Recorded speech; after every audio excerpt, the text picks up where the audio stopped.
Allez, santé.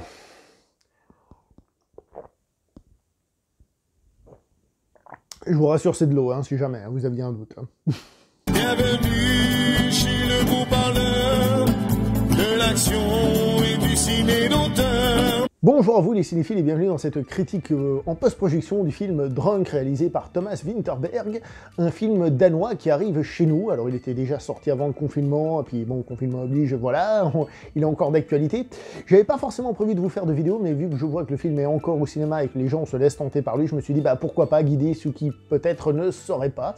Le film a entre-temps gagné l'Oscar du meilleur film étranger, je pense que déjà ça peut donner des idées, même si les Oscars on s'en fout complètement, mais voilà, sait-on jamais, ça peut donner des petites idées.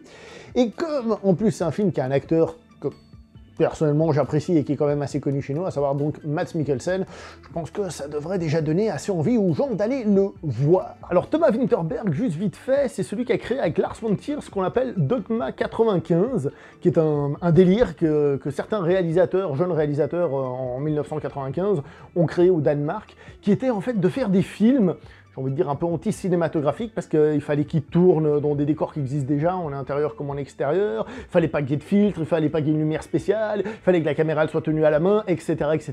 Bref, une espèce de cinéma très naturel, un peu pour pas ressembler à des blockbusters, machin. Donc ils avaient créé leur machin, et même, il y a des gens qui faisaient des films et qui postulaient pour avoir le droit d'être considérés comme des films Dogma 95, même si d'entrée de jeu, même les gars qui ont fondé le truc, ils se sont un petit peu greffés dans les failles de leur truc, puis voire même un peu triché. Donc il y a des films qui ont postulé et tout ça, et au bout d'un moment, les deux réalisateurs, donc celui qui nous intéresse surtout aujourd'hui, donc Thomas Vinterberg, ils ont fait bon, écoutez, on a créé le truc, si vous voulez continuer, allez-y.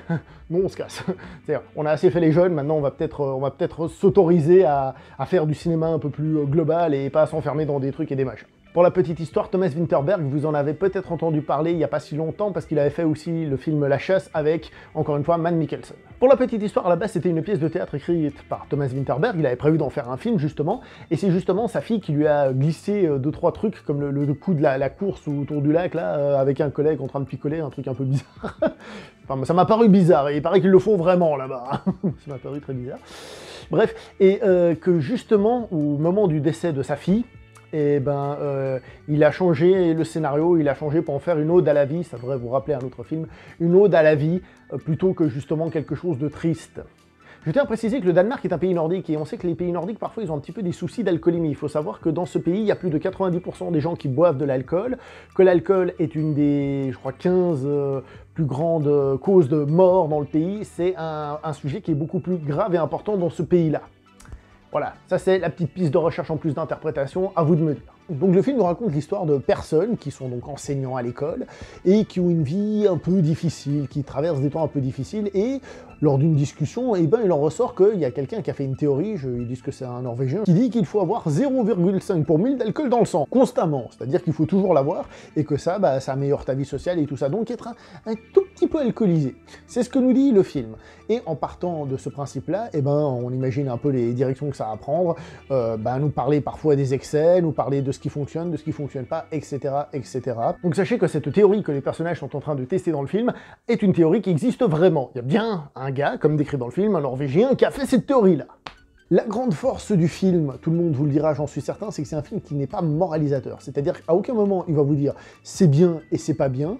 Il y a évidemment des excès qui sont négatifs et d'autres choses qui peuvent être positives, mais tout est toujours fait de manière à que ce soit naturel et que ça ne ressemble pas à une moralisation. C'est-à-dire, le film n'est pas en train de te dire « toi fais ci, toi fais ça, ça c'est bien, ça c'est pas bien ». Et le film a un regard assez neutre là-dessus, ce qui fait que ça fonctionne très très bien. C'est la force numéro 1 de ce film, c'est ce point de vue presque détaché, mais ça ne veut pas dire inhumain par rapport à ce que vivent les gens. Parce que ces personnes vivent, en effet, un réel drame dans leur vie, différents drames, mais des drames de la vie de tous les jours, quelque chose d'assez crédible. Et donc, avec cette expérience, ils vont un petit peu modifier les choses, en bien, en mal, voilà, le regard de la société aussi sur certaines choses, d'une certaine manière, oui, un petit peu. Alors en parlant avec les gens du film, on m'a souvent sorti que le thème n'était pas bien traité, en me disant par exemple que le film ne parle pas trop de l'aspect social de l'alcool, hein, il parle juste de picoler de temps en temps, un petit truc dans le coin, parce que bon, les gens sont obligés de boire un petit peu, donc ça va être un petit peu abordé, mais c'est pas le sujet central, on parle pas du tout de boire en société et tout ça, on ne parle pas non plus de, comment dire ça, de l'appréciation de l'alcool, de ce qu'est un bon vin, etc., etc. Et tout ça c'est vrai. Tout ça, c'est vrai. Et je vais même aller plus loin, si je peux me permettre, j'en rajoute d'autres qu'on ne m'a pas dit. Le film ne parle pas non plus, par exemple, de l'effet sur la santé, sur le foie, par exemple, d'avoir ce 0,5 pour 1000. À la longue, qu'est-ce que ça fait au niveau de la santé? Ben ça, c'est pas du tout traité dans le film. Parce qu'en fait, le thème du film n'est pas l'alcool, comme pense beaucoup de monde, ce n'est pas l'alcool, c'est l'état d'ébriété. C'est l'état d'ébriété et les différents niveaux d'état d'ébriété. C'est ça le sujet du film. Comment cet état d'ébriété influe en bien ou en mal dans la vie de tous les jours. Vous connaissez tous dans la vie de tous les jours des gens qui sont enjoués quand ils ont bu, d'autres qui sont tristes, etc., etc. Comment ça influe sur nous? Le film nous parle de ça. Les acteurs dont je ne vais pas vous citer les noms déjà parce que je ne les connais pas, mais non pas parce qu'ils ne méritent pas, parce que tous les acteurs du film, je les ai trouvés très bons, très justes, avec un côté assez sobre, mais surtout la grande force de ces acteurs, j'ai trouvé, c'est qu'ils dégagent quelque chose de sympa, je sais pas, dans leur tête, dans leur attitude. C'est des gens qui ont un petit truc qui font que tu as envie d'accrocher avec eux. Évidemment, celui qu'on connaît le plus, c'est Mads Mikkelsen, qui est un excellent acteur, et quand on connaît cet acteur et qu'on le voit dans ce film, on se rend compte encore une fois que c'est un excellent acteur et que le mec, il nous fait encore une démonstration, sobre certes, mais encore une fois de très haut niveau. Le film étant danois, pour moi, il a aussi cette qualité, ce côté exotique, parce que j'ai pas l'habitude du Danemark, alors la langue, on peut aimer et ne pas aimer, mais la langue quand même, ou tout simplement comment ça se passe dans les écoles, par exemple la fête du bac avec les casquettes, tout ça, enfin bref, il y a des petits trucs comme ça, et moi, personnellement, ça me fait bien plaisir, j'aime bien. Le film a en plus, en règle générale, un petit peu d'humour, un peu de drame, c'est comme j'ai dit, c'est un film qui est très équilibré, qui est dans une espèce de zone, et qui ne part jamais dans aucun excès un peu larmoyant ou un truc comme ça, il reste toujours dans un équilibre qui est très, très maîtrisé. Cependant, je vois un petit truc assez rigolo dans le film, et je suis sûr que je suis pas le seul à y avoir pensé. En regardant ce film, on se dit ça a l'air intéressant comme expérience, faudrait peut-être que je la fasse. Je suis sûr que je suis pas le seul à y avoir pensé. Je suis pas sûr que ce soit une très très bonne chose, je sais même pas si cette théorie existe vraiment, si elle a déjà été testée, ce sera intéressant de fouiller. Mais en tout cas, moi, ça m'a un petit peu donné envie de tester, ce qui, comme j'ai dit, comme dit d'ailleurs le film, faut faire attention quand même à certaines petites choses. Là où le film est peut-être trop subtil, je dis bien peut-être trop subtil parce que j'ai l'impression que ça y est, mais peut-être pas totalement, en tout cas pas directement, j'ai l'impression que le message final du film risque d'être incompris aux yeux de certaines personnes. Mais est-ce que c'est vraiment le message final du film, ou est-ce que c'est moi qui me fais une idée, puisque comme je vous ai dit, le film évite d'être moralisateur et tout ça. Et moi, avec ce que je vais dire, je risque de devenir moralisateur. Donc voilà, autant le dire tout de suite. Ce qui, selon moi, le film devrait dire, c'est qu'en réalité, il faut être dans un état d'ébriété constant, mais là-dedans. Pas avec la bouteille, pas avec un verre, pas dans le sang, mais là-dedans. C'est-à-dire qu'il faut être enjoué dans la vie de tous les jours. Il faut avoir une part de positivisme et de joie, de laisser couler les choses un peu négatives, de pas forcément se laisser aller au train-train quotidien, et d'être un peu joyeux dans la vie de tous les jours, prendre du plaisir à faire une vidéo, par exemple, à se faire insulter sur Internet, ou banzai, des gens qui sont pas d'accord avec ce que tu penses qu'il y a dans un film qui peut-être n'y est pas, mais que peut-être qu'il y est. Vous voyez, ce genre de choses. Avoir ce côté enjoué un peu tout le temps, qui évite les gens de tomber dans la routine et de se plaindre tout le temps. Je le vois au boulot, il y a des gens, je me dis, purée, ils doivent en chier dans leur vie, ça doit être chiant. Essayez de prendre ça avec légèreté. Je vous en ai parlé parce que justement, ce n'est pas dans le film, et c'est sans doute une interprétation très personnelle, mais si c'est ça le message, il manque un tout petit peu. Mais est-ce qu'il y a un message dans le film? Telle est la question, telle est la question. Bon, maintenant que j'ai perdu tout le monde avec cette petite théorie à la mort moelle-neu, je vais dire quelque chose qui va faire partir le reste du monde. Là, on va voir si les gens ils ont compris la leçon que j'ai donnée, et prendre des choses avec du recul.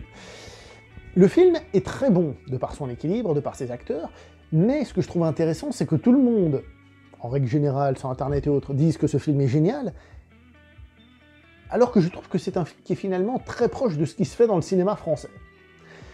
Alors évidemment, je ne vous parle pas de la comédie de Kev Adams et de Franck Dubosc, mais je parle de la plupart des films qu'on a en France. La plupart des films que je vois sont des comédies dramatiques en France. C'est-à-dire un petit côté fun, mais dans une ambiance sociale et tout ça. Et on est exactement là-dedans dans ce film. On est exactement là-dedans. Je vais pas vous mentir. En voyant ce film, je me disais, tiens, c'est marrant.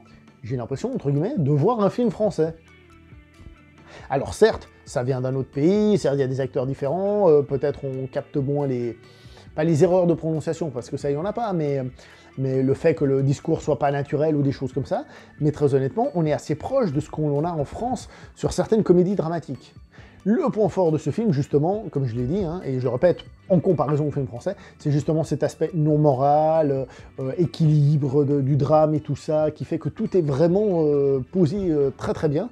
Mais je le répète, j'ai eu l'impression de regarder un film français comme il y en a régulièrement. Certains meilleurs, d'autres moins bons. Voilà, avec ça, c'est sûr, j'ai perdu tout le monde.